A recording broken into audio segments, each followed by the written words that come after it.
Tiverton Town Council, September 30th. Please stand for the Pledge of Allegiance. I pledge allegiance to the flag of the United States of America, to to the republic to the for republic which it for which it stands, stands, one one nation, nation, under God, God, indivisible, liberty and justice liberty and justice for all. Justice for all. Most. Thank you. Madam Clerk, would you like to do the roll call? You're muted. Nancy, you're You're muted. muted, Nancy. Where's the sign? Council Clark, Present. Council Edwards, Present. Councilor Driggs, Uh, Council Perry, Present. Council Cook, Present. Councilor DiMederos, Present, Councilor Hilton is absent. absent. Okay, Mike, if you'd like to bring in Michael Gagney. Sure. Give me a second. I'll second it. Nope, just give me a second. Oh, wait a second. I'll third it.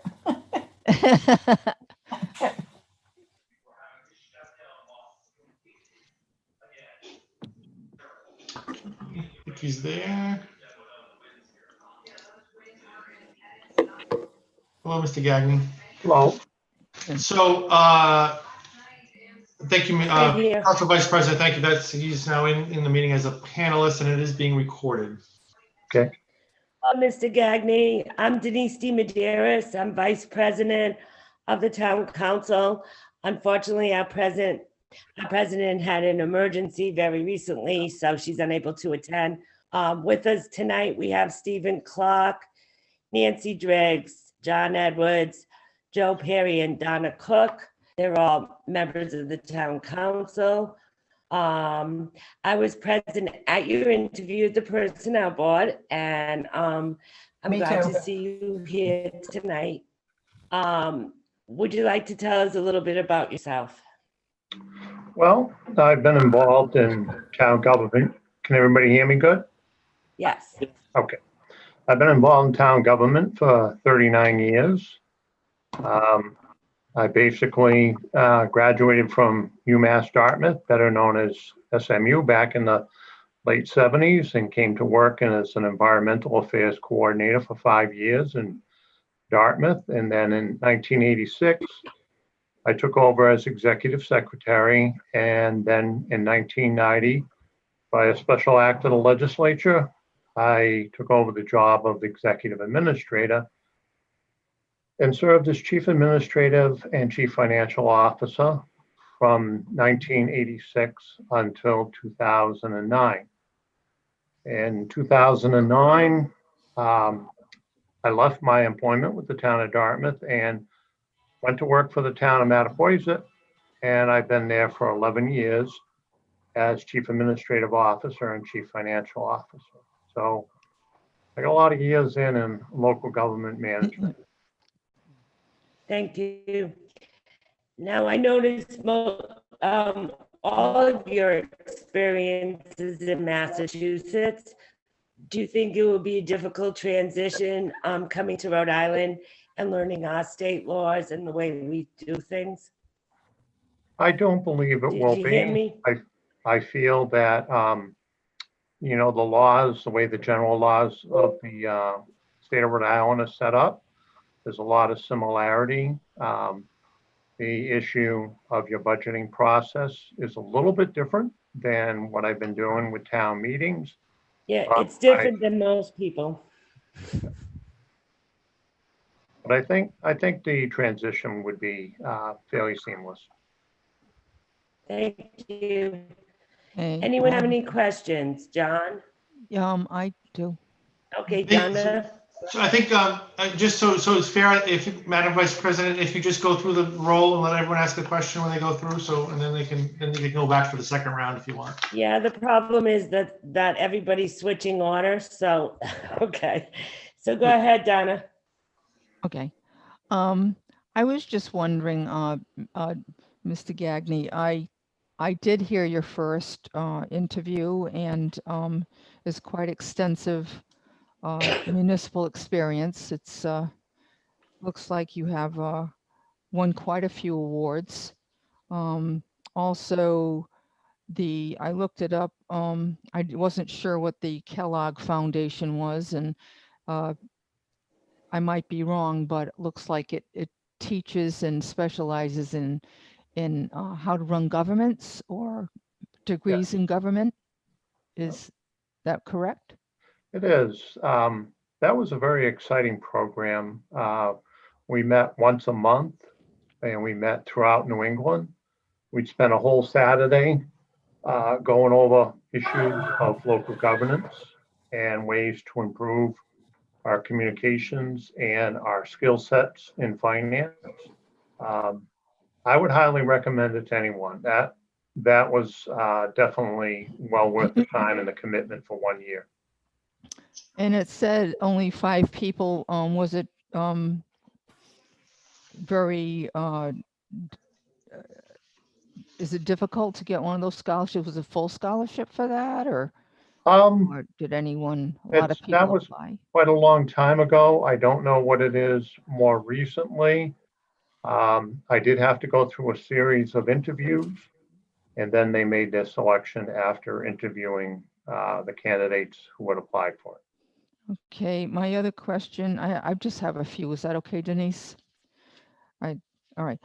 Recipient, regional planning and economic development. It certainly would be helpful because of our planning problems, and ordinances seem to be a little askew to have someone that looks like they're very schooled in this area. I don't know, it looks like you also have a lot of work done in sewage area. We're putting sewers in town too. Not that you're going to be in charge of that, but you seem to have a lot of knowledge about that also. While I was in Dartmouth, I did 14 projects, from a very small project, which would be anywhere from 5 to 7 homes, to the largest project, which was a total of 800 homes and sewering a whole lake region known as Lake Nokichoke in Dartmouth. It was a big undertaking. We got a lot of federal assistance. Back then, it was during actually the Clinton administration, and the EPA administrator actually visited Dartmouth, and we worked with them, and they approved extending state revolving fund monies for sewer infrastructure improvements from a maximum of 25 years to 30 to help municipalities in Dartmouth's situation to make this whole thing work and have reasonable betterments for the folks that are going to hook up to the sewer. Okay, my other, I was noticing that you were a recipient of the Community Service Award, and you were recognized for that for a major impact on community policing. Could you explain that, please? Sure. What we did is we developed a solid relationship with the members of the Police Brotherhood and the heads of the various specialized departments within the police department. As you know, Dartmouth is a fairly large community, so it's got community service offices, it's got school resource offices in the high school, specialist offices in licensing and licensing enforcement. And we actually developed a strong communication with them in making the needs of local government working with them in those agencies. They also had special programs that we got involved with where they help children with certain issues, drug abuse, relationships, problems in school and things. And just really it came down to opening a better communication link. Okay, that's very good. One of the problems, and I don't know, I think you could probably get up to snuff on it, but are you aware of our toxic problem down on Bay Street?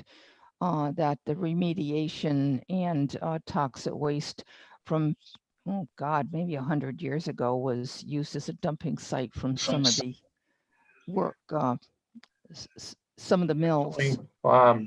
In Dartmouth, the very first Superfund site to be cleaned up by the EPA was known as Resolve.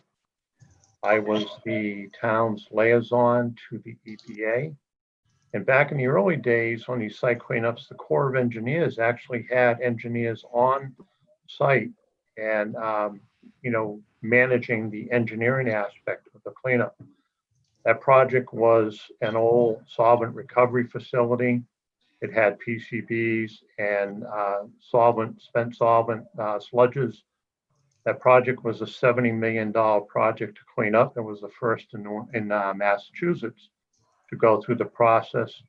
And I would go there at least twice a week for site meetings and deal with the DEP, the EPA, Corps of Engineers, and the contractor that was responsible for the site cleanup.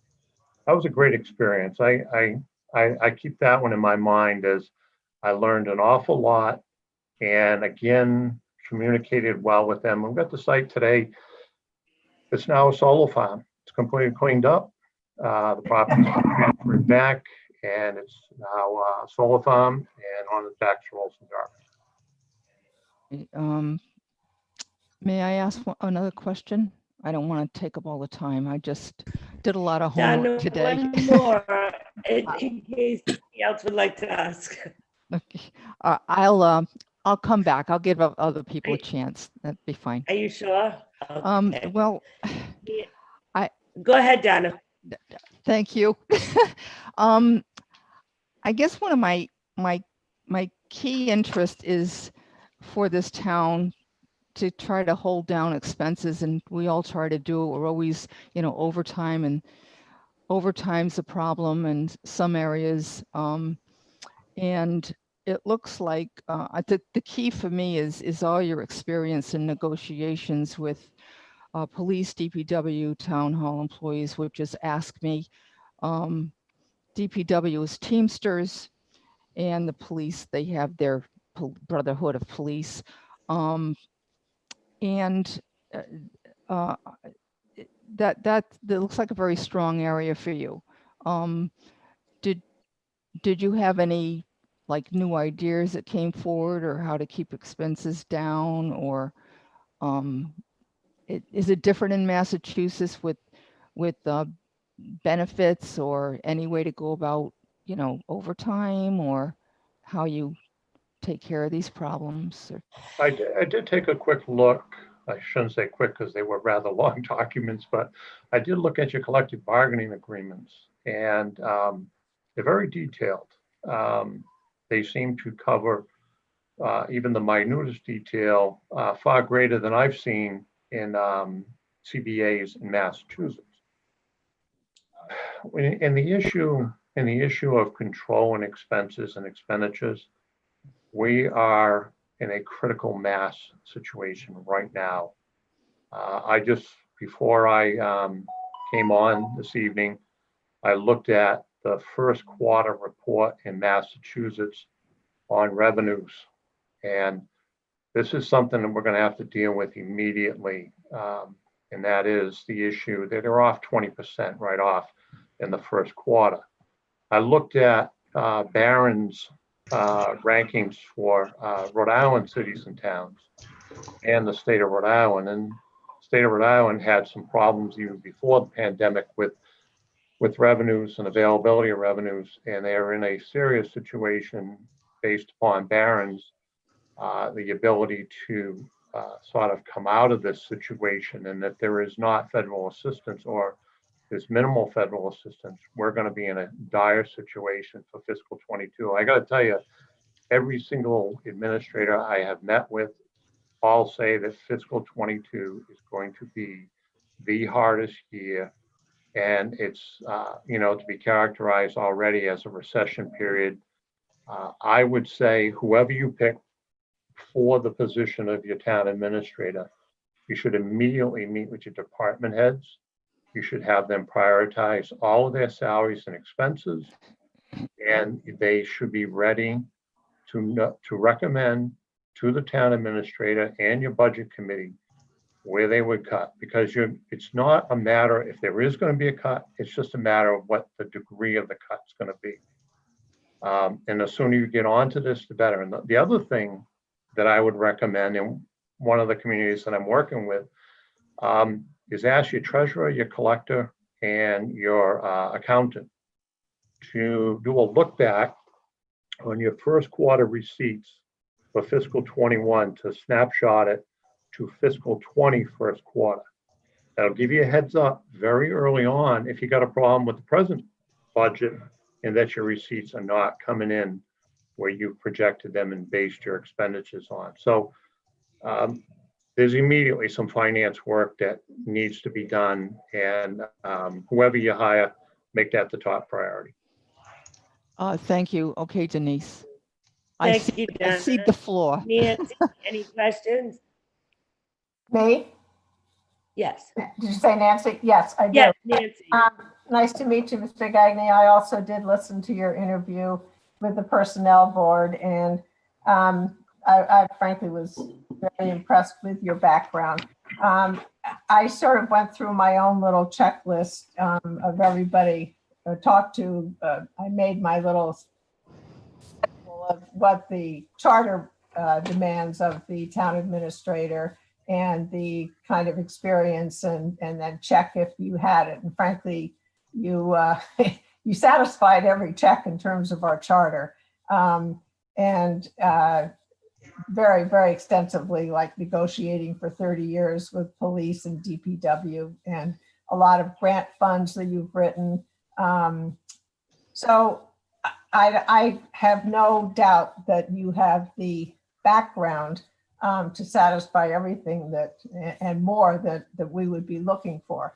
My question is, I guess my first question that hit me is why you left Dartmouth to go to Mattapoisett, and now why you're leaving Mattapoisett to potentially come here. So I didn't leave Dartmouth on my own volition. A change in the 5-member board, contract renewal period on a 3-2 vote. They did not renew my contract after the 28 years that I had been there. So I didn't leave. I was non-renewed. Was there a reason for that? Was there an issue that was going on that was? Well, you got to remember in that time period, 2007, 2008, you were in the throes of the economic debacle where the recession, started. Revenues, in fact, were off. We were cutting budgets. That budget in Dartmouth is about an $85 million budget. And we had to cut off almost $2.5 million off of the budget, which is a sizable sum of money, even though the budget is very big. And frankly, I think they were looking for some change, and that's how they characterized it. Had a lot of support in the community, but I now understand a little bit more clearly, why they made their decision. But they, and then in Mattapoisett, the 11 years there, absolutely been fantastic. I got to the age where I met my eligibility for retirement from the state of Commonwealth of Massachusetts, Plymouth County. And I decided to, put in my retirement papers. One thing I didn't expect was how much I liked working in government and finance, and discussed with my wife and my children, the issue of getting back in. So I actually do consulting work for Mattapoisett now. I go in there 2 days a week, working on some grants, working on some public housing funds for some senior and veterans housing. Yep. And we're looking to move a grant to do some waterfront development in Mattapoisett. Okay. So thank you for that background. The one thing I was particularly impressed with looking over the kind of work you have done, both in Dartmouth and in Mattapoisett, is the issue of creating creative ways to either cut expenses or raise revenues whether it's grants or bonds or just fiscal strategy. So my question for you, you mentioned your first thing anyone who came to Tiverton would have to do to deal with the crisis that's going to be coming in the first quarter of coming up is to meet with the department heads, and that Rhode Island is in dire fiscal straits, which we all know. Is there anything that is particularly scary to you about that prospect, or is it do you find it will be manageable? Well, when we set the budget up in Mattapoisett, and basically I read your budget committee's report, and they did the same thing we did, and basically took the budget that they had, that they were going to go with as of the 15th of March, tossed it out and started up again because of the issue of COVID. We did the same thing, but we left about a half a dozen positions vacant. We took our revenues, we brought them way down, about 15% below what we had projected before March 15th. And we've a combination of keeping positions vacant, reducing the projected revenues, and also sitting and not using any reserves. We feel that we've properly addressed that time frame. The thing that really I think is beneficial, and my good friend used to always call it thinking out of the box, but we've developed some positions in Mattapoisett where we actually share individuals that do multitask. I'll give you a good example. We have an individual who works in the assessor's office who does a lot of the site reviews and the mapping, and he manages the GIS system. But he's also, we sent him to the academy to become a certified fireman, because we only have 2 full-time firemen in Mattapoisett, and we needed an individual to be available to add to those 2. He also has skill sets that he assists the Department of Public Works with some of their welding and repairs, and is a snowplow driver. We have another individual, we specifically hired a harbor master full-time, and we went particularly looking for an individual who was also certified fireman, so that we have added 2 firemen on during the day to work with the 2 that we have on. So we have 4 firemen. But again, you know, these kinds of things you really got to get into. And as we get into this recession, we don't know how long it's going to go for. We don't know how long we're going to be facing the circumstances of COVID. The fiscal impacts are tremendous. I'm sure you're seeing it in your community as we are in Dartmouth and in Mattapoisett. Yeah. But you really got to get creative. Okay. Thank you. And my last question, I really have no questions about your capabilities. My last one is that I think I recall from your personnel interview that you don't feel you have any time limit, that if you were to get this job, you would only be here. I think you were the one that mentioned you would be happy to maybe start with a 1-year contract, and if everybody's satisfied, then change it into a 3-year or whatever. But do you have a particular time, assuming everything worked out all right, is there a particular time limit where you know that you wouldn't want to be here anymore? No, because I'm very healthy. I stay in good physical shape. Yeah. I'm only 63. Very Today, young. Yeah. Today. today that's early in age, but certainly I like the idea of a 1-year agreement. That way, that if I'm a fit for the town, that's great. You talk about a successor agreement. If I'm not what Tiverton needs and wants, there's no hard feelings, and there's no 2 more years and the council is trying to figure out, you know, what to do on a termination of a contract. I've done this twice. Both of my administrators' contracts started on 1 year, and I have no problem with it. It's a good proving ground. Okay, thank you. That's it for me. Thank you. John? Thank you, Mr. Gagnon. Thanks for jumping on. I do have a couple of questions here for you. So in your letter, you talked a little bit about this 28-step fiscal and financial management plan that you executed or helped to draft and execute. Can you talk a little bit about that? Sure. When I came to Mattapoisett, they had Mattapoisett had a AA rating with Standard & Poor's, and top rating is a AAA. That's one thing that I've always desired and tried to work to get over in Dartmouth. And for various reasons, they couldn't get the AAA rating. But what I ended up doing is we went to the bond market and we again continued with the AA rating. And I ended up sitting down with the folks from Standard & Poor's afterwards and talk with them about what it would take to get up to a AAA rating. One of the individuals that worked for Standard & Poor's actually graduated from UMass Dartmouth and lived in the greater New Bedford area.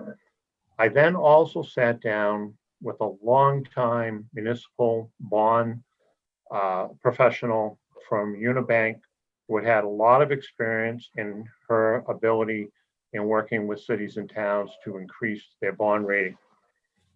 Key to this was that Mattapoisett did not have a set of written fiscal policies covering everything from the use of surplus revenue to capital plans to the issue of any kind of adjustment to the budgets mid-year.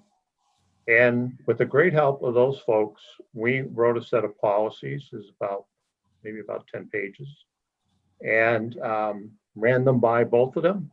We put them in when we went to the bond market the next time, and we got the AAA rating. But I'll tell you, it was a lot of work because it involved regular meetings with the town accountant, the assessor, the collector, the treasurer, myself, the selectmen, the finance committee, going over these, and then finally getting the finance committee and the board of selectmen to meet together and vote these policies. These policies are in place. They're part of the policies of the town, and they've served us well. Thank you. Obviously that piques my interest a little bit. The other thing that piqued my interest is in your letter, you talked about some of the economic development stuff that you've done. As you may or may not know, Tiverton has not been the most business friendly place. We have 100 acres still left in the industrial park that has yet to be filled. We've got a couple of really great anchor businesses in there, but we've struggled as a community on the economic development side. And, quite frankly, I think a lot of that stems from, the only interest we seem to get is from developers who want to build strip malls. And that's clearly not the direction that the community wants to move in. So can you talk a little bit about your economic development experience and how some of that may translate to some of the issues we have here in Tiverton, especially in light of the fact that a good 90% of our tax base is residential, which is in stark contrast to other communities like Dartmouth and I believe even Mattapoisett. Do you have an economic development council made up of people in the community? We do. We haven't exactly funded them. I think they get like $500 a year. Yeah. They do meet, fairly regularly, but it seems like the only time it really bubbles up and comes to the forefront is when we start talking about revisions to our comprehensive community plan. Other than that, they seem to be fairly hands-off. Sure. From the council's perspective. One of the best contacts that we had is we did a lot of our economic development on the industrial side with the Mass Economic Development Council, and they had regional offices right in one in Greater New Bedford, and we were in high contact with them. But the Greater New Bedford Industrial Foundation, who was the custodian of the industrial park off of 140, which is shared between New Bedford and Dartmouth, they had an excellent director that I would converse with, maybe every other week about some prospects and what we could do, because at that time we were part of an tax increment financing district. So what you could do is you could help these industries that wanted to come by giving them a reduction on the added value that they would bring in development of those lots. The taxes on the lot and the land in its raw state remain the same. So there's no reduction to the community. But when they put those buildings in and all of the other equipment and everything, you could give them a tax increment financing agreement, and maybe you could give them a discount of, let's say, 25% the first year on the added value, drop it to 20 the second year, 15, and right on down to help them get on their feet. But it also made them eligible for the Commonwealth's mass investment tax credit, which is up to 2% on the business taxes they pay. So as strange as it may seem, you really end up sitting down with the folks and just chatting, and you bring all your department heads in so that a prospect understands what they have to go through, and they're not caught in the vagary of, well, I got to get a permit from the planning board and I got to get a permit from conservation or whatever. Everybody's there at the table. We did this for a company called ZAP, which is a metals melding facility, German company, privately held. We did it with a microsurgical firm. Did it with my all-time favorite, Titleist. We did a project with them. That was one of our very first ones. But you gotta work at it, and you got to give it some incentives to it. And you don't lose any of your tax revenue, as I said, because that tax increment financing, which I think the state of Rhode Island has, is only on added value. So you get a little less on that new value, but then ultimately you're back to 100% of that value. So, the thing that Tiverton has working for them is you have a single tier tax rate. I'll tell you, in Dartmouth, they did a commercial, industrial, and personal property shift from being, the same tax rate for the residential. That quashed the economic prospect because they shifted to 150% over to the commercial, industrial, and that really de-incentivized the companies from coming. That was sort of the nail in the coffin there. So I think your single tax rate is a very good benefit in your community.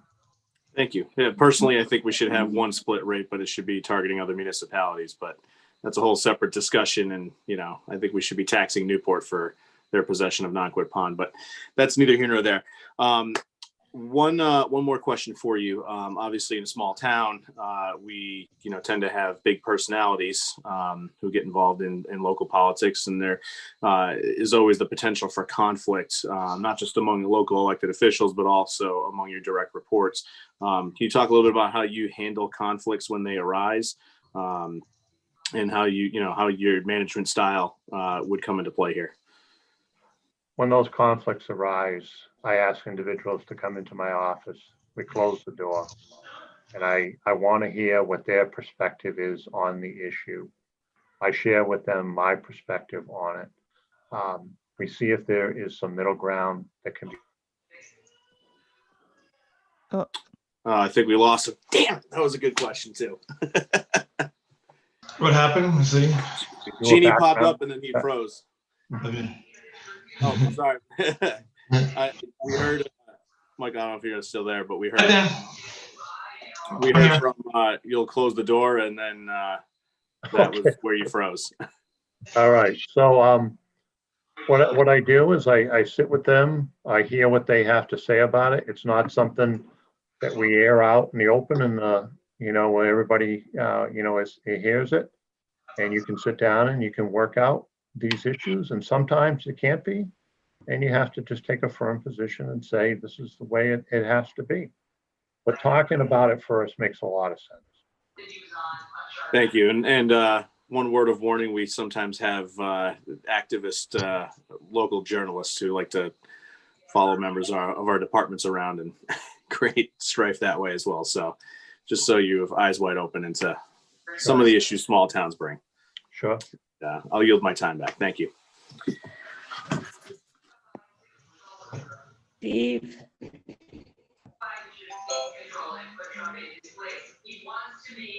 Yes. Hello, Mr. Gagny. Hi, How are you? I'm doing well. A I don't couple know, of someone's things got that a I was. TV on. Yeah, something on in the background.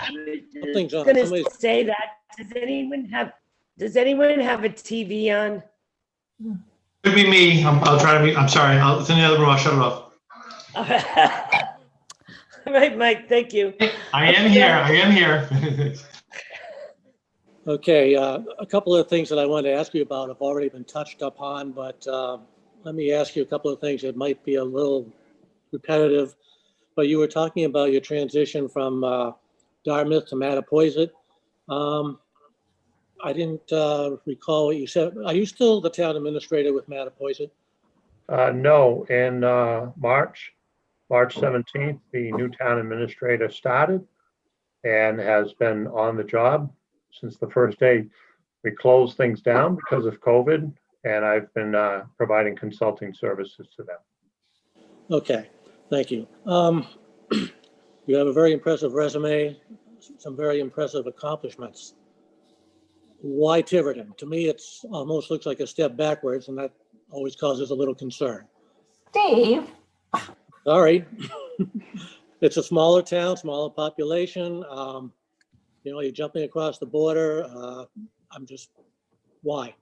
We're double the population of Mattapoisett, I think. Yeah, you're Yeah. correct. Well, then Yeah. I'm thinking of Dartmouth. I'm sorry. Dartmouth, yeah. Yeah, Dartmouth is 35,000. Mattapoisett has got 6,200. I like challenges. I certainly know what we're in for, at least for the next year. I think, it piques my interest in that, I've worked through three periods of time when economics were that, revenues were down. I think I have some interesting perspectives to bring to this issue. And I certainly see the challenges you have in Tiverton. Certainly the issue with the revenues. And I think your budget committee did the wise thing with the revenues, backing off of them for fiscal 21. But there are other revenues that I think we got to get on to very quick and find out how we're doing with them. And I like the challenge. I've never shied away from a challenge in the past. And to be very honest, I like working in local government, and I thought Tiverton would be something different to try. Okay, thank you. No more questions. Joe, last but not least. Yeah, we always save the best for last. Mr. Gagny, I want to thank him for applying. I was at the interview last week. I was very impressed with your resume, and most of the questions that have been asked tonight fill my concerns. So thank you for applying, and good luck. Thank you. Any other questions from anyone else? Don, did you have anything else? I didn't know if I could do short. I was interested in that program where that he used or had students from the University of Massachusetts helping out in government. That was kind of an interesting cooperatively implement programs whereby the students assist in following areas. How did that work out? It worked out very well. Actually, it's interesting. One of the interns that I had, probably close to 15 years ago, is now the finance and has been the finance director in Dartmouth for at least 8 years. Another one that I had that was a finance student from Bentley. He went and became a financial analyst for the Department of Revenue. All of these students, they need the opportunity to break in to an opportunity that gives them the catalyst to move into the direction that they want, either local government, finance, HR, any of those areas. And the thing is, this program provides also a great benefit to the community because they come out with some of the best skill sets. One of the ones that we had down in Mattapoisett, he was absolutely excellent in putting together budget pro formas and analysis of at least a look back 10 years, all the different revenues, what was happening with the revenues. Are there any areas for concern? assisting in developing the 10-year capital plan. So they get something, but the community gets something also. And I think, certainly from UMass Dartmouth, there are always interns that are looking for work. And then you certainly can draw from the Providence College area that there would be others there too. So. Thank you. Thank you very much, Mike. Okay, thank you. Anyone else? All right, well, thank you, Mr. Gagné. We are going to try to make a decision this evening. Our interim town administrator is up tonight, actually. Sure. So we do have to make a decision very soon. You'll be hearing from us very shortly. It was a pleasure to hear you twice. And thank you very much. Great. Nice to meet all of you. Thank you. Nice to meet you. Okay. Thank you. Good night. Good night. I'm going to take a 2-minute break because Gibby has to go outside. And you guys don't hear him, but he's barking. And then we'll bring Chris in, okay? Is that all right with everyone? Yes. Yep. Nancy's here. Everybody, We should wait for Nancy to come back. We're not. Yeah.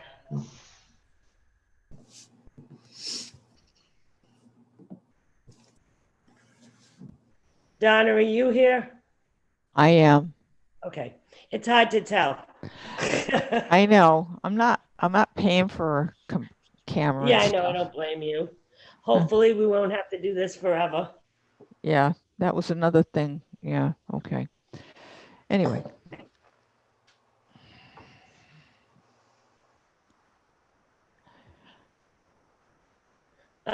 Nancy's back.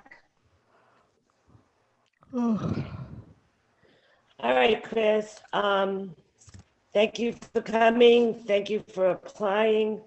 I asked the last candidate to tell us a little bit about himself, and I think we've gotten to learn a lot about you in the last few months. But I'd like to kind of have you explain why you decided to apply for the position after being interim, and how you felt your past experiences helped you deal with the past few months.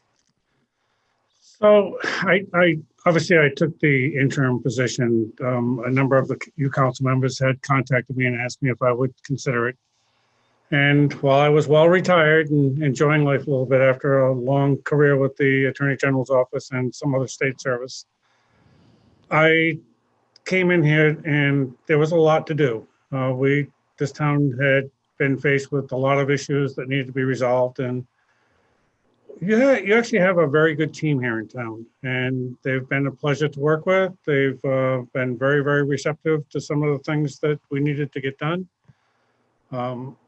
And my style of working here is, we need to get the things done, but we don't need to badger and, berate people and do the things that, they need to work cooperatively in spirit, in the same spirit as I do, to achieve the end goals without making any kind of disruption. And because I've been very comfortable dealing with the staff, I'm more inclined now to stay on full term. I mean, I did come on basically temporarily to help the town get through its issues, and there were many. And I think that we've at least resolved the majority of those while as far as getting through the fiscal year of 2020 and into FY 2021. But there's still a lot to do. There is a lot that needs to be tackled from the administrative standpoint in this town. And because I know all the players and I know how this town operates, and I know a lot of the players in the state to help effectuate to get things done appropriately, I'm inclined to stay. And like I said, it's a good working environment. There are great people to work with.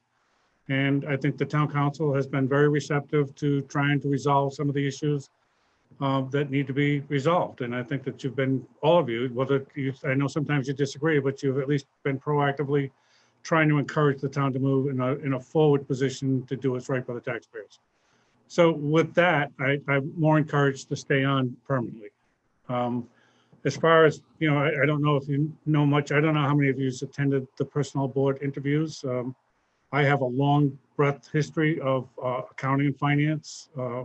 My background was accounting and finance before the Attorney General kind of came over and solicited me to come help him with some criminal actions that were in the white collar arena.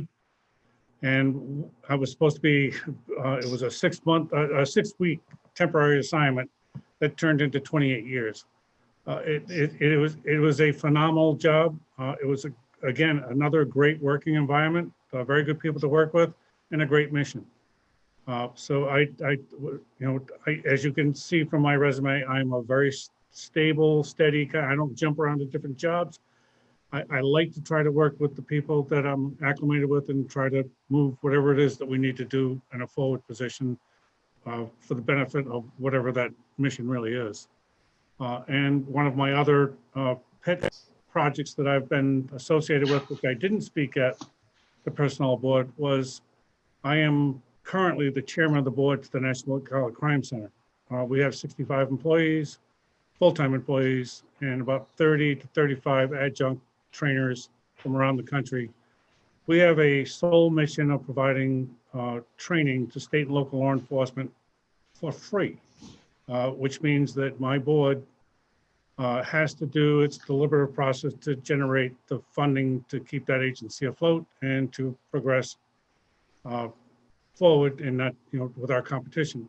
It is a very challenging entity, but it's been near and dear to my heart because they were the ones who helped teach me to do the things that I needed to do in the white collar and public corruption and high-tech crime environment. So I've always wanted to give back, and I have been giving back since 1998 as being a member of the board of directors. For the last 6 years, I believe I've been the chairman. So it's another daunting entity that it is near and dear to my heart, and I still plan on staying with them for as long as I can. So other than that, I have a wonderful family and grandkids, kids and grandkids. They're, keep me very busy at times, and obviously there's a time that you need to get away from work to be more with your family, and support mechanisms for them as well too. Yeah, I believe you're muted, Denise.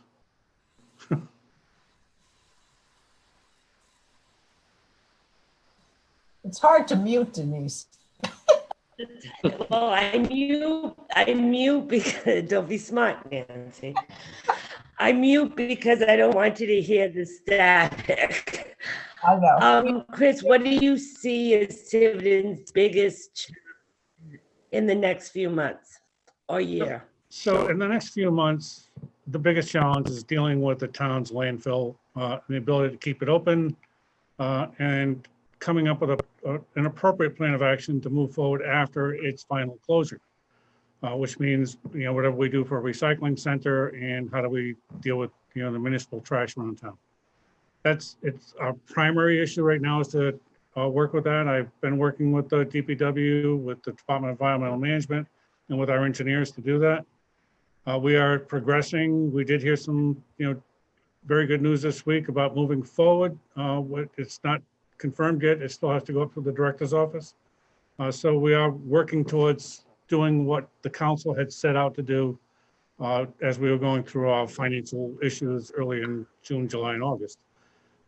So the Department of Environmental Management has been receptive to hearing our plea, and they are working with our engineers to help try to find these solutions so that we can move forward, at least on a temporary basis, to hopefully so we can get through this year. A bigger issue that the town would need to deal with would be our industrial park. Trying to find some mechanism to either sell that park, because I don't believe the town should be in the business of developing a real estate venture. We have enough other services that we need to provide to our constituents. So it can be a daunting task to get that park moved, but there are some people who have an interest in it.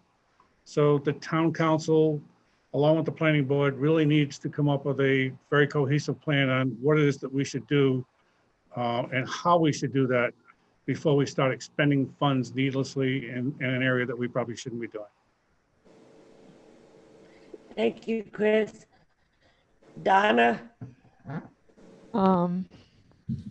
Yeah, I just wanted to ask Chris, what do you think going forward is going to be your plan with the budget, with revenues, and for this coming up year? I think even with the problems we've had, this is my own personal, even with the problems we've had this year, I think it might be a little bit on steroids for next year. What are your thoughts on that, with it being a problem?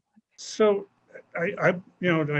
between both the school department, the educational system and the town side of the budget, I think that we have a very, very frugal budget for this year. I think a lot of it's going to depend on what we see for receipts coming in from the gaming industry, which was something that we were counting on heavily. And the council's policy on how that we will determine to expend those funds, or what portion of those funds, in what manner and what shape that the council would perceive to see the footprint for this town moving forward. I would hope that at some point we would suggest to bring some sort of professional in to, guide the council on where it is that we should be in an operating aspect, overall as a community, as a governmental agency, what it is that we should be doing with those funds, how much reserves we should be holding, how much we should be utilizing for capital equipment, how much we should be putting in any other kind of like OPEB accounts or unfunded mandates that the town hasn't done anything with for a number of years. So I still think the next fiscal year will still be pretty frugal until we set policy, or the council sets policy on where it wants to see the budget moving forward for future years beyond next year. My other question is, well, I don't know, so I'm going to ask you is, what is your experience in contract negotiations? So when my entire career with the Attorney General's office, and while I was an administrator with them for a very long time, we did not have any unions. All of our employees were at will. So I will say that my experiences related to unionized contracts is very little. I will be relying heavily on our legal counsel, our town, our past practice. And I would also encourage to bring our managers into the process to at least get a feel for where they see their day-to-day problems are relative to the working environment. To me, I've negotiated contracts for building large buildings, major construction projects. And at the end of the day, you really want to have in the metrics of what it is you're trying to achieve within those contracts. And I don't see labor contracts to be much different, with the exception of maybe police and fire, due to the binding arbitration issues and due to some other state requirements that we're going to have to deal with, like the Law Enforcement Bill of Rights and those kind of things that we will have to handle. But basically, you want in those contracts the terms and conditions that you want to set forth for a working environment. I guess the other question is grants. Have you had extensive experience with writing grants, or in your short time here, you've been pretty busy with putting out fires, but have you looked at any grants or any grant writing in your past? I do have grant writing experience. And again, I will tell you that the best methodology of doing grants is a very collaborative aspect. We have done that in the Attorney General's office, and I'll give you a few examples. I believe we had a total of 12 grants in that office. Some of them were minor, but some of them were also major. Like the Medicaid fraud unit took care of, I believe it was 15 people, and it was close to, I think it was $2.5 million a year. But we had some other ones that were, upwards of 500 to 750,000, and we had some very minor ones of like $40,000 to $80,000 a year. The issue with them is the programmatic aspect of it really needs to be developed by the end user who's going to, like, I'll give recreation an example, and they did a very good job of putting together their proposal to get their $375,000 grant for town farm. They knew all the metrics that they were looking for. I would be involved more with the financial aspect, the matching aspect, and helping them to craft and write the right language for it, identifying their ideas to the requirements within the grant proposals that is set forth. I will also tell you that one of the major things I do with the National White Collar Crime Center as it relates to the board is we're a grant funded agency. A lot of our money comes from Congress. It comes through the Bureau of Justice Assistance, very similar agency that funded the Attorney General's office. We have probably one of the best grants that are put together, but because it's done on a collaborative basis. So and that grant is sustains the employment of 65 people. And it is a very competitive grant. So it's not a law enforcement grant that is doled out of an allocation. This is something we have to do every year, every 3 years. It's a 3-year cycle. And that grant, actually, I think this year we went from 6.8 million to 12.2 million. So we did a pretty good job of rewriting that grant. So I am familiar with grants. Also with grants, there are other requirements that you really have to look at. Like one of our COPS grants that we did for the AG's office had some requirements in it that you would be stuck with had you complied with the full terms of the grant. So you really have to know what you're asking for and if you want to be committed to it. So I'll give you an example. If we did one for the police department under the Bureau of Justice Assistance, and there was a minimum manning requirement to it, you might have gotten some, let's say $20,000, $30,000, but if you're going to box you into having 30 staff instead of some other number, I don't know what the minimum, I do know what the minimum manning is at the police department, but you know, I don't know if the town council would want to get itself boxed into those kind of terms. So you really have to know what the requirements of the grants are to move forward. And you have to be committed to them. Beyond that, there are a lot of reporting requirements that you have to adhere to in order to sustain the grants as well. So, and I'm very familiar with those processes as well. Thank you, Chris. I do know that all grants are not equal, and they're not always a panacea. They're actually a sheep in wolf's clothing, and you do have to be careful with them because you can end up with like owing millions of dollars. I would like to see if we could find some sort of economic development grant to help move that industrial park. That to me would be ideal. To it would be a one-time kind of asset structuring to move something onto the tax rolls. Right. Do you know by any means how much the town has actually put into the industrial park? I thought it's almost like a money pit. Well, it's I wouldn't go so far as to say that. I will say that because it didn't get developed for the longest time, that the power plant actually paid the initial cost of it probably a couple times over now. It's the development of the roads, the sewers, the infrastructure that would need to go into carve up it into the appropriate sized lots to have small businesses that would be ideal in an industrial park. That's the part of the business I don't think the town belongs in.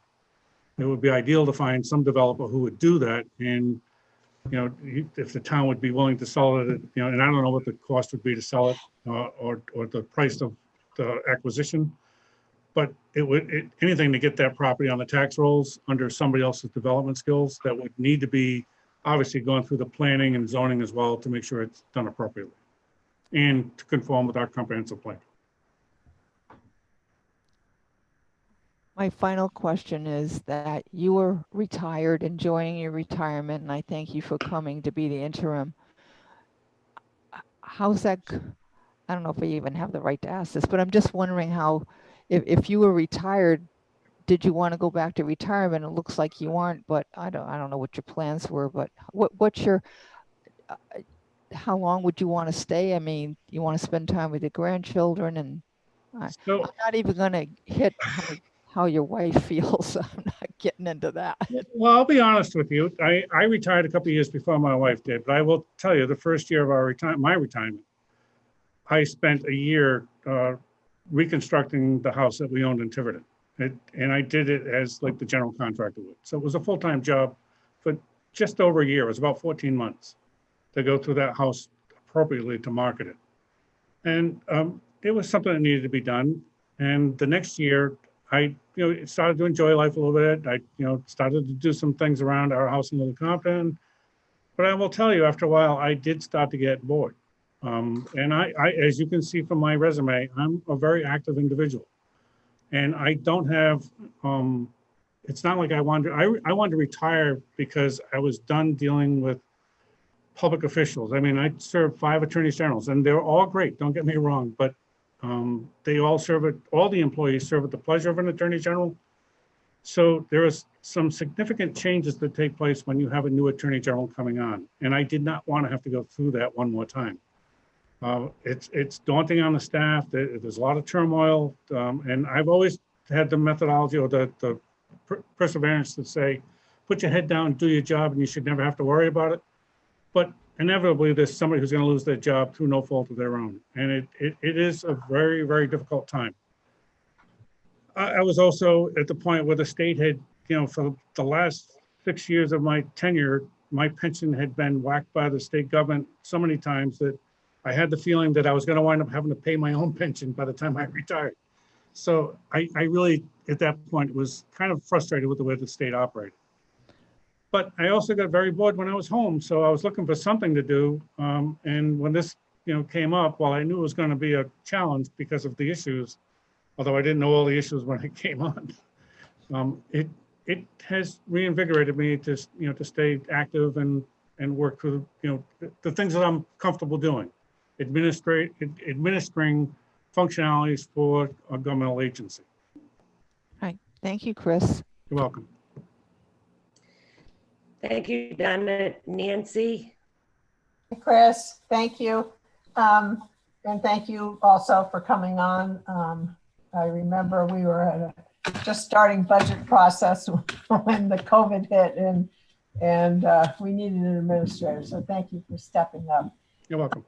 I have a funny question for you. Well, I have one question. I did listen to your personnel interview, and I guess you were asked what you said there were still a couple of deficiencies that you wanted to deal with. They asked why you wanted to now come on as the full-time administrator. And your answer was that there were a lot of deficiencies that need to be dealt with, and that your administration approach would first be with personnel, operational, and then what's needed. And I think you mentioned with personnel, one of your concerns that you didn't think employees were given enough were brought into the limelight and applauded for what they did for the town. Can you sort of elaborate on those two issues, that both the personnel and the operational, what it is you think still needs to happen in Tiverton? So, typically with governmental agencies, a lot of employees get dissatisfied because there is no positive feedback. And I don't mean that they need to be, mentioned in the newspaper or be on TV or anything like that, but we have some very good staff. And I'll give you an example. The tax collection office has been going through fits, trying to deal with the 1/4 tax, answering the phones day in and day out from constituents who are very concerned about they didn't get a bill, are they going to get penalties? And it becomes an add-on to their job that was never anticipated of being a normal tax collector. The assessors had the same issues going through the reval, whether or not people are around their properties, and during the COVID issue, they're not supposed to be there. And he's had an inordinate amount of calls that he doesn't get any kind of accolades for dealing with the issues that they're dealing with.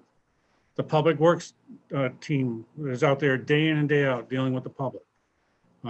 They get complaints from different people all day long. The town clerk's office works very hard dealing with all the issues that come through that office, and there are a lot of them. So and I did the same thing with the Attorney General's office. There are times that you really have to recognize your staff for stepping up and doing the things that are sometimes normal parts of their job, but there are also times when they step above and beyond, and when nothing gets said and nothing gets attributed to them, it's almost like nobody cares about them doing their job. And I find that to be a fault, that needs to be somehow rectified. Okay. And I don't know what the metrics are that I'll bring in to rectify that, but there does need to be some recognition of the staff and the job that they're doing above and beyond their normal duties. Okay. And what about the operational? What were you thinking about there? Well, on the operations, we have still some deficiencies in some equipment that we have, and I know that we have no capital equipment this year because of our budget. So it's going to be a a very daunting task to make sure that we can piece together some of the things that need to be worked on. I'll give you an example. We have a bulldozer that is our primary that works out of the landfill and is in need of some, I'm not going to say significant repairs, but the backup bulldozer, we deferred last year because we didn't have the money to fix it, but it's a $30,000 fix.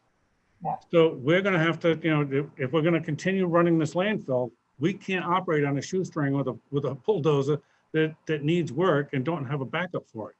So we're going to have to manage some of the deficiencies in that department to help rectify those kind of situations.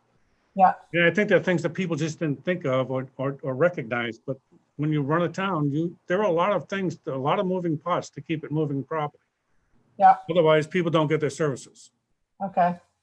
And then my last question is probably sort of a weird one, but so you've been, I guess this is your second tenure as an interim administrator, and certainly you've been on the budget committee and you know the town. But in the last, your last 6, whatever it is, 3 months, 6 months, whatever it was, what has been the most fun part of it for you? Or nothing? No, I would say probably working with the staff because, you know, I think they were somewhat fearful of somebody new coming in. But ultimately, I think that they've gotten comfortable around me and I've been, you know, getting more comfortable around them. So I think that it brings a pleasure to your day when you have people around you that that you can communicate with properly. You know they're going to get their job done. You don't have to yell and scream at them. You know, they do the things that they need to do without being berated. And I think that that's a pleasure to come into work knowing I don't have to deal with some of the issues of having some bad employees. So we do have a very good staff throughout the town. Okay, thank you. And thank you for stepping up. You're welcome. John? Thank you, Madam Chair. Mr. Khan, obviously, thank you for reapplying, you know, and thank you for stepping up and doing the last 6 months of the job. I think everybody in the town owes you a debt of gratitude just because of the predicament that we were in when you were able to step into this role. And, you know, I think you've done an admirable job so far. I did want to ask though, you know, when it comes to, you know, handling things like conflict resolution, you know, how, you know, you think about and go about doing, handling conflict resolution, whether you've had to do some of that in this job so far, or if you've had experience in that specific arena, in your tenure with the Attorney General's office. So both. We've had some conflict resolution here in the office with some staff. Obviously, not all staff are perfect all the time, and that's just it's the nature of the beast. And as Director of Administration for the Attorney General, one of the primary things that I did, was, you know, beyond the budget and, you know, information technology and operations, was personnel. So I hired and fired based on the recommendations. Ultimate recommendation was by the Attorney General, but it was filtered through my office before it would ever get to the Attorney General. And conflict resolution at times, especially with staff, I have a very pragmatic approach to it, that we're all bound by guidance of the things that we're supposed to be doing day in and day out. And it's obvious there are times that doesn't always take place. And I'm somewhat forgiving with those issues, provided that the majority of the work is getting done timely, appropriately. I don't have an issue with, you know, somebody, you know, doing personal work on their computer for a little bit during the lunch period, you know, those kind of things.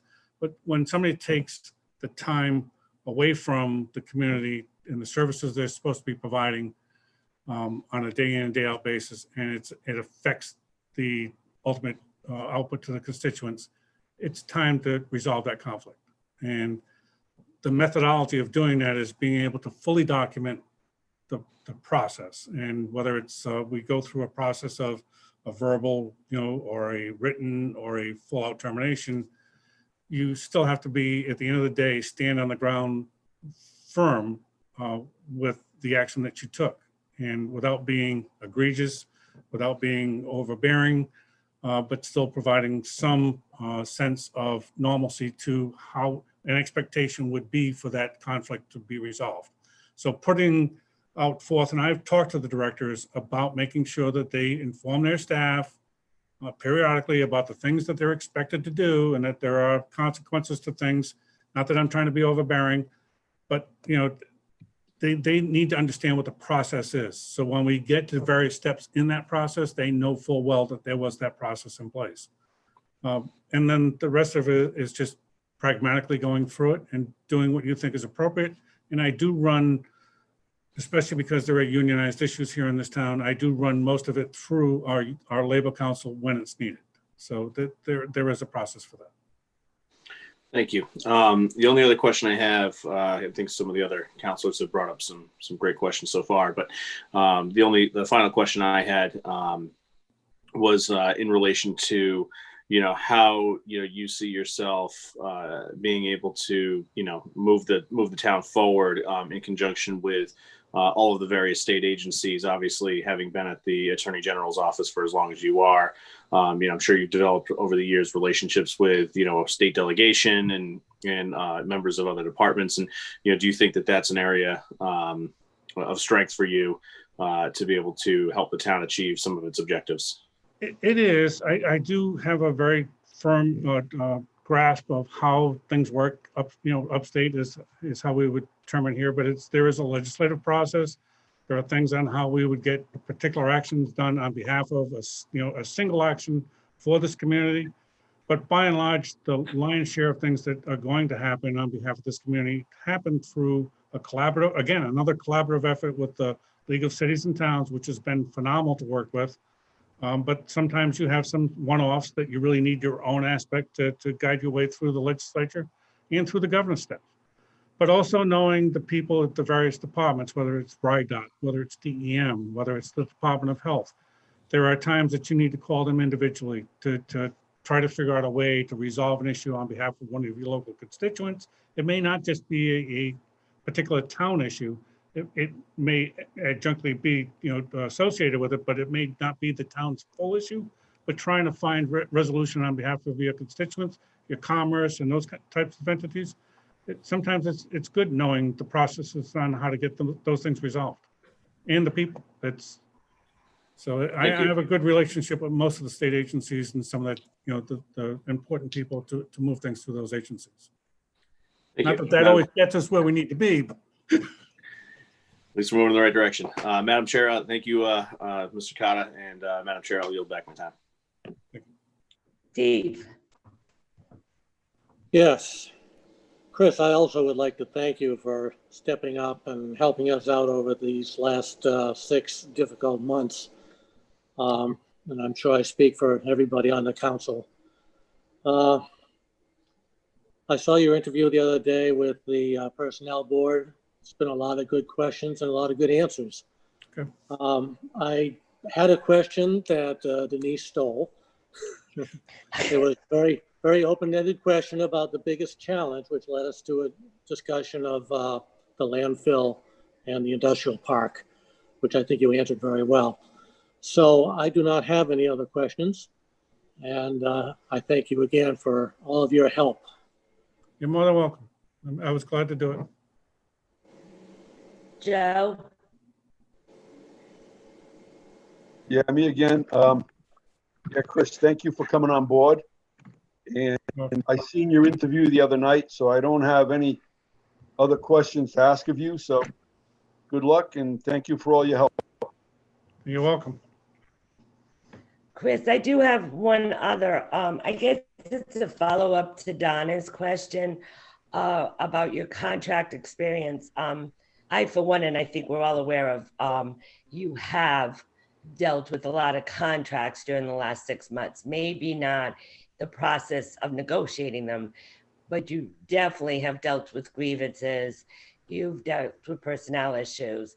Do you feel you did get a very good grasp on it? And do you feel like you did gain experience in the last 6 months? Because I, for one, saw you do it, and I thought you picked up very quickly, and I just want your opinion about it.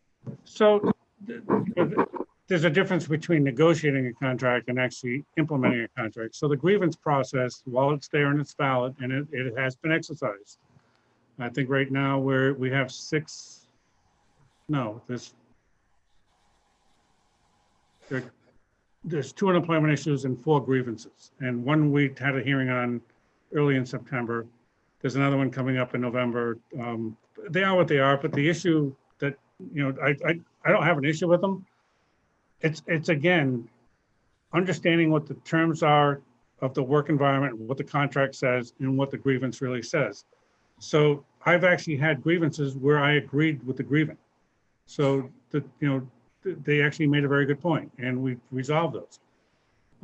There are others that will go through the process, but it's again documenting fully so that if it gets to a body beyond ourselves, we've got one in arbitration with the fire department. I'll just say it, and I've got a couple with the DPW. But if it gets to arbitration, I want to make sure that it's fully documented from both management and from the employee side, so that that process can go through the vetting that it needs to go through fully, so that there's nothing that's not discovered. I also feel that you gain a lot of experience when you're implementing a contract and you realize some of the areas that need to be tweaking, some of the areas that there is somewhat of a problem. And I always feel that if you work with the contract, and all of our contracts are fairly new now, if you work with that contract for a long period of time, you get to know what needs to be worked on, rather than just jumping into negotiations without really working with the contract. So no, I agree. I totally agree. But I will also say that that when I deal with like the executive board from the fire department, or I've dealt with the police department on another matter, and we will be going through another process, although it's not a grievance with and I'll bring it to the council shortly if I'm retained, about creating a deputy chief. I mean, the union does have to have, they don't have ultimate agreement to it. They don't have to sign off on it, but going through that process with them to educate them so that they're fully cognizant of what we're trying to achieve stops a lot of the other grievances if you do it properly. So again, it's being forthright. And the other issue is you really have to be honest with the facts. They are what they are, and they're going to come back to bite you if you try to skirt around them or make them something they're not. So I'm always been forthright about the facts that are in hand and trying to deal with them to the best that we can. any other questions from the council? No.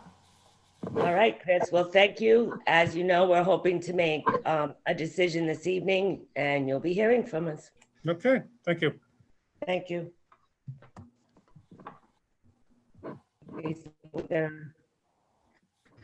All right. John, Yes, John. I move. I was gonna make a motion to go into a closed executive session if the chair would please.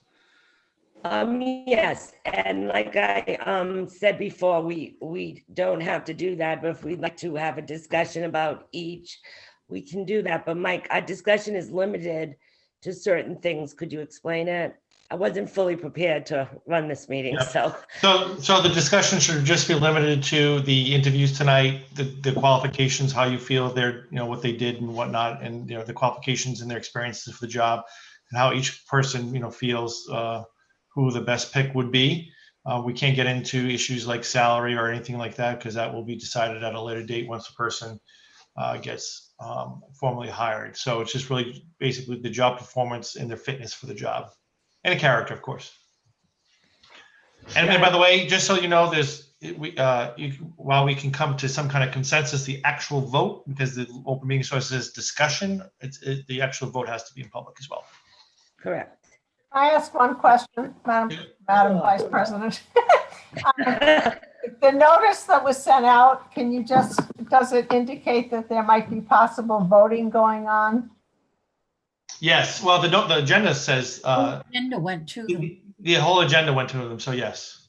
But the notice that you sent to them also said there possible voting, Nancy? Do you remember? Well, the agenda went to them. Wait a minute, I might have a copy with me.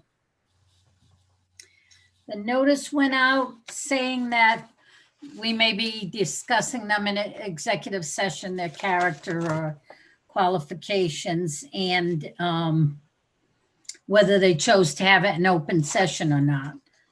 But We not- don't have to tell them we're making a But decision. But not that we might, No, but I also sent him the agenda just so they would know. You can't have the vote in closed session anyway, so they wouldn't have the Correct. right to know there's a vote. There's no vote in closed session.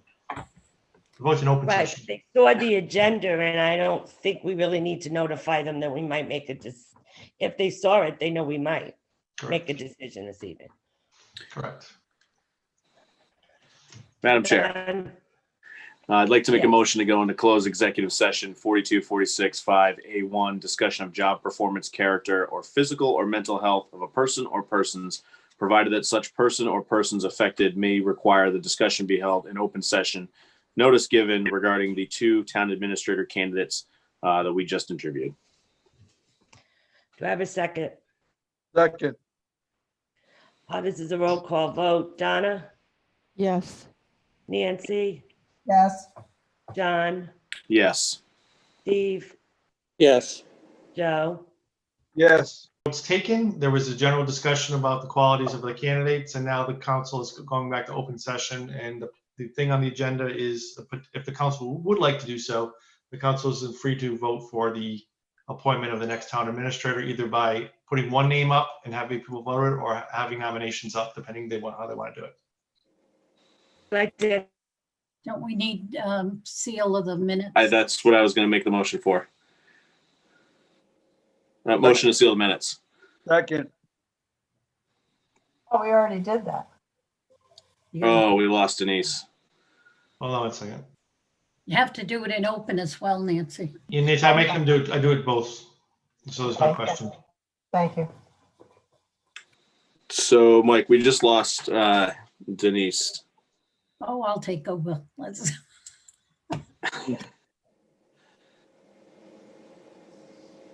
You know, she's not far from where I live. We're having trouble with the internet. Mine keeps kind of. And I mean, I was on a Zoom for work, I do that like all the time, but Zoom as a service has been having issues too. And last night, was it last night? The night before, maybe, I think Microsoft got whacked with a big hacker or something, and their services went down for like 5 hours.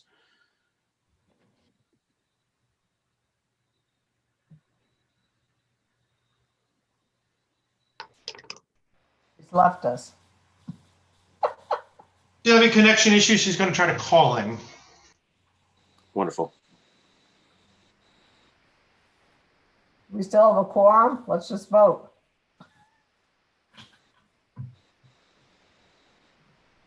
One, two, three, four, five.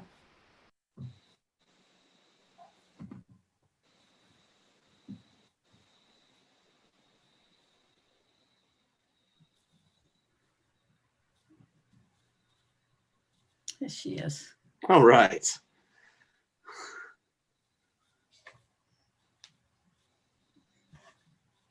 You're muted. You're muted. I think what happened was my lights were, and then I lost connection of the internet. All right, so I'd like to entertain a motion. Motion's Can been you made by hear me? myself and Councilor Perry seconded for sealing the minutes. Okay, motion's Correct. been made in second. Joe, yes. Donna, Yes. Nancy, Yes. Steve, Yes. me, John. Yes. Okay. Now I'd like to entertain a motion. John, Madam Chair, I'd like to make a motion to appoint Christopher Cotta, Town Administrator. do I have a second? I'll second it. I have a motion and a second. Nancy, So can I know I'm not supposed to ask. Are we going to have both names up at the same time or not? if It's you, up to It's up to you. Would you like to make a motion? So I could now make a motion to Nominate, yep. nominate Mike Gagney. Okay. Do I have a second? I'll second it. Now, Mike, I vote on the first motion first. No, now you make a motion to close the nominations. Like a motion to close the nominations. So moved. Do I have a second? Second, All those in favor, all those in favor to All close the those in nominations? favor? Aye. Nancy, Aye. Steve, yes. Donna, John, Yeah. Joe, Yes. me, yes. So now, Okay. Madam Vice President or Madam Chair, now the roll call will be to, the clerk will call the roll, and you need to state the name of the person that you would like to appoint as town administrator. So the two name choices are Mr. Cotter or Mr. Gagney. So that's the roll call, and obviously after the vote, we'll figure out who has the most votes. So it's a roll call, and so the question before, who shall be the next town administrator of the town of Tiverton, and the clerk will call the roll, and your two choices are Mr. Cotter or Mr. Gagney, and when the clerk calls the roll, you need to state one of those two names. Go ahead, Nancy. I nominate Gagney. Councilor Driggs? No. Oh, this, Nancy Mello, go ahead. Town clerk. Madam Clerk, you're just Town calling the roll. right. You want me to call the roll to each one and they will tell me which one they're voting for? Yes. Yes. Okay. Councilor Driggs, I vote for Mr. Gagney. Councilor Edwards, Mr. Cotter. Councilor DiMederos, Mr. Cotter, Councilor Cook, Mr. Gagney. Councilor Perry, Mr. Carter. Councilor Clark. Mr. Carter, Okay, I have 4 for Mr. Carter and 2 for Mr. Gagney. So the record will reflect that Mr. Carter has been nominated and appointed the town administrator for the town of Tiverton by a vote of 4 votes. thank you. This is the first way that we've done it this way, so this may seem confusing to the audience, and we were just confused, but Mike talked us through it. Okay, I'd like a motion. I'd like to congratulate Mr. Cotter and say welcome aboard again. Yes, John? Yes, John? Do we need to discuss the John? contract? Okay. So it's on the agenda to discuss the contract in general. My recommendation, can everyone hear me? Yes. My recommendation would be to have the council, we already have a contract for Mr. Cotter. We can review that, obviously, maybe extend that if necessary, but have myself, Mr. Cavassa, and maybe even the town clerk come back with a proposal for you, or the council president when she comes back. But it's up to you how you want to handle it. I don't know if it would be very productive right now, because I don't think you have the current contract in front of you and what it may or may not be. No, we don't, and I think that we need to look at the present contract, and of course, we'll have to tweak it and make it a 3-year. But a lot of what's in there will stay in there. John? By the way, I just want to make clear that he does, even though he won't have a contract, he has all the full powers of an administrator, pending that contract being signed. And we might want to just put that in a motion just so there's no question. John? All right. So, Madam President, I'd like to make a motion to direct Solicitor Marcello to work with our Labor Council and the town clerk to revise the contract for employment with Mr. Cotta as town administrator and deliver that revision to the council for discussion and ratification. I'm sorry, Mike, what was the last part? And to notate that Mr. Cotta has full powers as town administrator under the current contract. Do I have a second? Second, Nancy? Nancy Cook, Nancy Driggs, Yes. what did she say? Yes.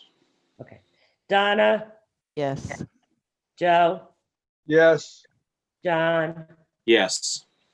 Steve, yes. and I'm a yes. Now now I'd like to entertain a motion to adjourn. So moved. John, Second. do I have a second? Okay, Second. we'll do this as an eye and hands. All those in favor? Aye. Aye.